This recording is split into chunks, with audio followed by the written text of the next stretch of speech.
Here's a tricky SAT grammar question to see if you actually have SAT grammar down.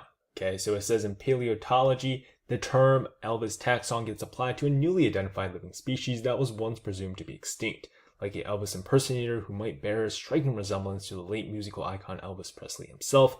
A Elvis taxon is not the real thing. Something something is a misidentified look-alike.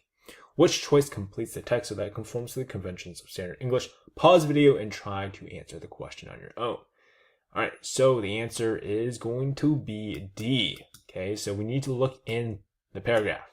Okay, so the sentence that says, like the Elvis impersonator, all the way down to Elvis taxon is not a real thing, that entire portion is one independent clause. And if we look in our answer choices, we can see that we have a little transition and then it. That means we can assume whatever's going to go here is going to be it, right?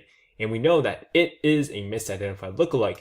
That in of itself is also an independent clause. And so when you have two independent clauses, you need to connect them. And you have a couple choices to connect them, okay? And one of those choices is a period. Another one is a semicolon. And another one is a comma, and then you need to follow up with a coordinating conjunction, like your fanboys, right?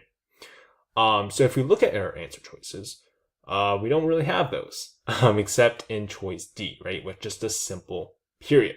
The other answer choices just don't conform to standard English. Like if we look at A, yeah, it has but, right? It has that transition, but there's no comma, right? It just ruins it. And then B is also a run-on sentence. And then C is also a run-on sentence. It's like a comma splice, right? So that's why D is the correct answer in this case. All right, so today's hard level SAT English question actually has a nice table for you, okay? So it's Swahili speakers in 3 African countries. Our little blurb here says Swahili is estimated to be the first language of up to 15 million people worldwide.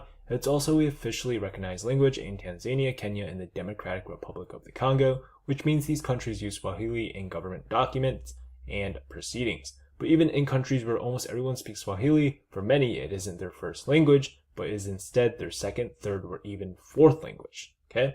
So make sure you have this table in mind when we read the question, which says, which choice most effectively uses data from the table to support the underlying claim? Okay, so those are your answer choices. Keep those in mind. You need to support the underlying claim, which is right here, but even in countries to even fourth language. Okay, so pause the video, try and answer the question on your own. And yeah, so the answer here is going to be A. Okay, Tanzania has approximately 61 million Swahili speakers, which is much more than the estimated total number of people worldwide for whom Swahili is their first language. Okay, so you can see here in the table, it says approximate number of speakers in millions is 61 million in Tanzania. So it's estimated that 100% of their population speaks Swahili. And the claim here is that even in countries where almost everyone speaks Swahili, so I mean 100%, I mean that's like almost everyone, right? So that fits that part of the claim. And the second part is that for many, it isn't their first language, but is instead their second, third, or even fourth language.